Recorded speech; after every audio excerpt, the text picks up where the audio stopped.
5 মাস পর দেখা যায় কনসেপ্ট করছে না। ওই বোনের হাজবেন্ড নাকি উনারে ওলক কি বলতেছে, তো উনার টাকার মায়ায় আপনাকে এই ধরনের কথা বলতেছে। আমি গাড়ি চালাইছি, ঠিক আছে, আমি গাড়ি চালাইছি, আপনার হাজবেন্ডকে এই ভিডিওটা দেখাবেন, বলে দেখো আমার এই পিঠের জ্বালা যন্ত্রণা, আমার কান্না আসতো, কিন্তু কানলে তো আমার হবে না, আমার টাকা দরকার, আমার ফ্যামিলি আছে, আমার বউ বাচ্চা আছে, এদেরকে আমি। আসসালামু আলাইকুম বন্ধুরা, আজ নতুন একটা ভিডিও নিয়ে আসলাম। শুক্রবার, সবাইরই জুম্মা মুবারক। তো এই জিনিসটাই বলতে চাইতেছি। আজ দেখেন, আমার এক বোন কমেন্ট করছে, আসলে কমেন্টটা পড়ে আমার খুব দুঃখ লাগছে। আমার এই বোনটা একটা বগনা কিনছে না একটা গাবি কিনছে ওনার হাজবেন্ডের দিয়া, উনি পরামর্শ দিয়ে, কিন্তু ওই বগনা বা গাবিটা 5 মাস হয় বীজ দিছে, 5 মাস পর দেখা যায় কনসেপ্ট করছে না, ঠিক আছে, 5 মাস পর কনসেপ্ট করছে না। তো ওই বোনের হাজবেন্ড নাকি উনারে অলক্ষী বলতেছে যে তুমি অলক্ষী, তোমার কথা শুই না এই গরুটা কিনছি, এখন এই গরুটা হয়তো উনি বিক্রি করে দিতে চাইতেছে, এটা গাব হয় না, এটা কনসেপ্ট করে না, হ্যাঁ তুমি অলক্ষী, এই হিসাবে তুমি আমার টাকা নষ্ট করতেছো, এইসব নানান কথা কইয়া এই বোনের হাজবেন্ডে একটু মানে বিভিন্ন প্রকারে একটা টর্চারিং করতেছে। তো আমি এটাই বলতেছি যে আমার বোনের উদ্দেশ্যে, বোন আপনি আপনার হাজবেন্ডের উপরে গুসা করবেন না। উনি হয়তো উনার টাকার মায়ায় আপনাকে এই ধরনের কথা বলতেছে। তো আল্লাহ যদি দেয় আপনারে সুখ দিতে বেশিক্ষণ লাগবে না, ঠিক আছে।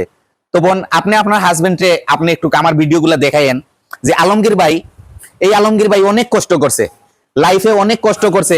এই যে জায়গাটা, এই যে আমার ফার্মটা, এই ফার্মটাও আমার এখানে ছিল না, এই জায়গাটাও আমার ছিল না, ফার্মের ঠিক পাশেই এই যে পাশেই আমার ঘর, এই ঘরটাও আমার কিন্তু ছিল না।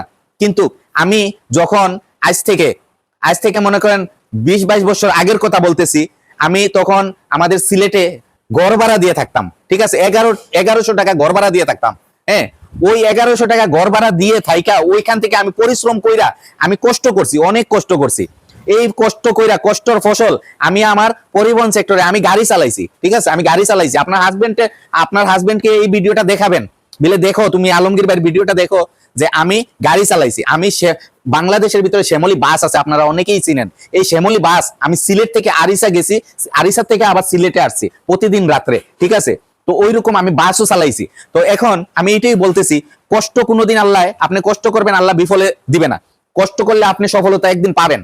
যখন আমার এই ডাক্তারে বলল ভাই আপনি আর গাড়ি চালাইতে পারবেন না, কিসের জন্য, আমার এই যে এই মাজায় এখানে আমার প্রচন্ড ব্যথা, এখনো প্রচন্ড ব্যথা, মরিচের মতো জ্বলে, ঠিক আছে। কিসের জন্য, আমি ছোট থেকে লং টাইম গাড়ি চালাইছি, এই গাড়ির ঝাঁকু নিয়ে আমার এই মেরুদণ্ডের হাড় একটু গ্যাপ হয়ে গেছে, ওই গ্যাপের থেকে আমি আর বসতে পারি না। 1 ঘন্টা 2 ঘন্টা বসলে আমার জ্বালা যন্ত্রণা শুরু হয়ে যেত। আমি গাড়ির স্টারিং এ বসলে আমার কান্না আসতো, ঠিক আছে। আমি সিলেট থেকে যখন রাত্রে 10:30টার দিকে আমি গাড়িটা ছাড়তাম 40 জন যাত্রী নিয়ে, আমি ওই আরিসাতে যাইতাম, ঢাকা গাবতলী হইয়া আমি আরিসাতে যাইতাম, মানিকগঞ্জ হইয়া আরিসাতে যাইতাম। কিন্তু দেখা গেছে 2-3 ঘন্টা আমি গাড়ি চালানোর পর আমার এই পিঠের জ্বালা যন্ত্রণা, আমার কান্না আসতো, কিন্তু কানলে তো আমার হবে না, আমার টাকা দরকার, আমার ফ্যামিলি আছে, আমার বউ বাচ্চা আছে, এদেরকে আমি পালতে হবে, ঠিক আছে। তো আমার কান্না আসলে তো হবে না, আমি কষ্ট করতে হবে। কষ্ট কইরা আমি ওই সেক্টর থেকে, যখন আমার ডাক্তারে বলছে আপনি আর গাড়ি চালাইতে পারবেন না, আপনি যদি গাড়ি চালাইতে হয় তাহলে কিন্তু আপনি জীবনের মায়া করতে পারবেন না, জীবন আপনার শেষ হয়ে গেছে, অলরেডি শেষ, আপনি আর গাড়িতে যাইতে পারবেন না। তখনই আমি একটা চিন্তাধারা করছি, আমার কাছে সামান্য টাকা ছিল, ঠিক আছে, ওই টাকা দিয়ে আমি কি করবো, আমি একটা গরু কিনছি, আমার এই বাড়ির পাশে আমি ছোট্ট একটু জায়গার ভিতরে আমি একটা গরু কিনছি। ওই একটা গরু কিনা প্রথমে আমি মনে করেন এই যে আমার মিলিরে কিনছি, মিলিরে কিনা আমি মনে করেন কিনা আনছি, মিলি 6 মাস প্রেগনেন্ট ছিল, দুধ ছিল মিলি 9 লিটার, সাথে দুধ ছিল 9 লিটার।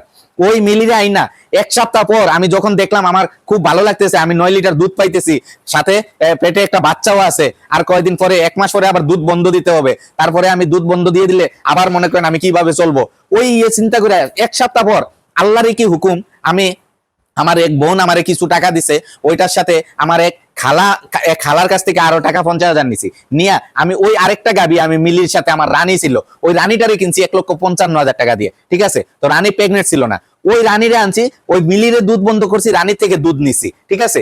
এইভাবে আস্তে আস্তে আমি শুরু করলাম আমার ফার্ম জগৎ। এখানে না, ওই আমার পাশে, বাড়ির পাশে ছিল, এটা তো জায়গা আমি পরে কিনছি।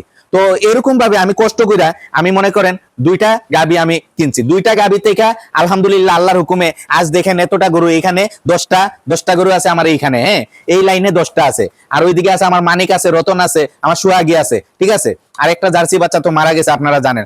তো আমার ওই বোনের উদ্দেশ্যে করে আজকের ভিডিওটা আমি যে করতেছি মনে কষ্ট আসতেছে, বোনের হাজবেন্ডরে বারবার বলতেছি আপনি ভিডিওটা দেখাবেন যা আলমগীর ভাই কি কষ্ট করছে। আসেন এখন যে বোনের 5 মাসের যে গাবিটা বা বগনাটা হিটে আসছে আবার 5 মাস পরে, এই যে দেখেন আমার এই গাবিটা আপনারা জানেন আমি চেক দিছি কোনটার সাথে, এই যে আমার সোহাগীর মা আর এই গাবিটা, এই যে আমার এটার নাম আছে, এটার নাম হচ্ছে শাবনূর, আপনারা সবাই জানেন। এই আমার শাবনূর রে, আর এই যে আমার মিলি আমার শাবনূর, আর হইছে আমার এই যে সোহাগীর মা, হ্যাঁ এই সোহাগীর মা, এই 3 জনরে আমি একসাথে বীজ দিছি।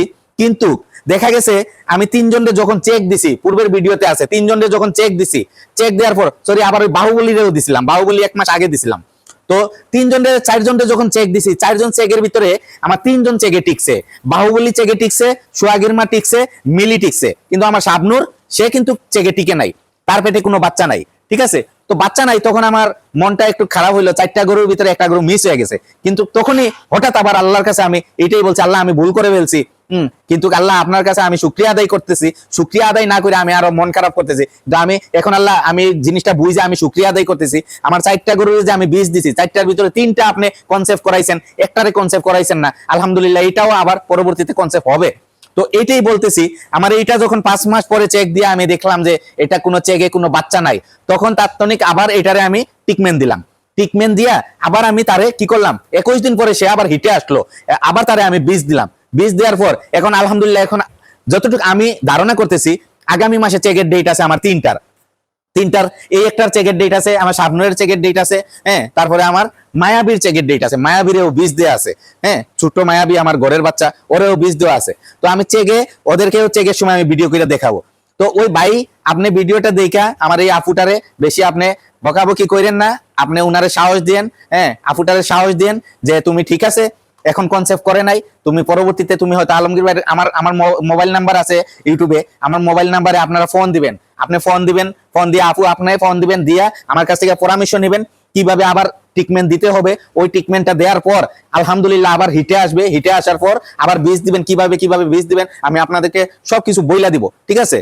তো আমি এইটাই বলতে চাই, এটা হচ্ছে হালাল ব্যবসা, এইটাতে আপনারা কেউ মন খারাপ করবেন না, কষ্ট করবেন, ধৈর্য ধরবেন, আপনারা সফলতা পাবেন। আপনারা কষ্ট করবেন না, ধৈর্য ধরবেন না, সফলতা পাবেন না। আপনার 1 গাদ্দি টাকা থাকতে পারে, কিন্তু আপনার এরকম একটা ফার্ম থাকবে না, ঠিক আছে। যাদের অনেক টাকা আছে কিন্তু শখ আছে ফার্ম করতে, কিন্তু পারতেছে না, কিসের জন্য পারতেছে না, নিজে কিছু জানে না, নিজে কিছু করে না, ঠিক আছে। টাকা দিয়ে সবকিছু হয় না, হ্যাঁ সবকিছু টাকা দিয়ে হয় না। যেরকম আমি 1টা 2টা থেকে আলহামদুলিল্লাহ আজকে আমার 7টা গাভীও দুধ দিতেছে, আমার ওইদিকে বাহুবলী এটা মনে করেন এখন রেস্টে আছে, এটা এই আর 2 মাস পরে বাচ্চা দিবে, ঠিক আছে। তো এই দেখেন আমার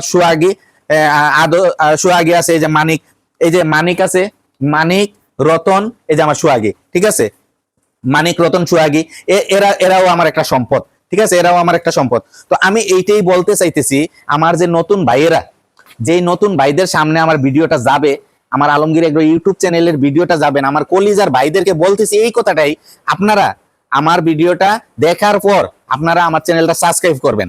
সাবস্ক্রাইব করলে হবে কি, আমি কোনো ভিডিও ছাড়লে আপনারা অন্তত দেখতে পারবেন, যদি শিক্ষণীয় কিছু হয় তাইলে অবশ্যই দেখলে আপনাদের উপকারে আসবে, শিক্ষণীয় না হইলে আমার ভিডিওটা স্কিপ করে চলে যাবেন, ঠিক আছে। তো আমার ভিডিওটা আপনারা শেয়ার করবেন, আপনাদের ফ্রেন্ড বন্ধুদের সাথে আপনারা কথা বলবেন যে এরকম আলমগীর ভাইয়ের একটা ভিডিও দেখছি, এই জিনিসগুলা ওনারা আছে, আমরাও হয়তো উদ্যোগ নিতে চাইতেছি, মনে পারতেছি না কি করব না করব, ঠিক আছে বন্ধুরা, আপনারা চিন্তাধারা কইরা এই সেক্টরে আসবেন। তো আমি ভিডিওটা এখানে রাখতেছি। আসসালামু আলাইকুম ওয়া রাহমাতুল্লাহি ওয়া বারাকাতুহু।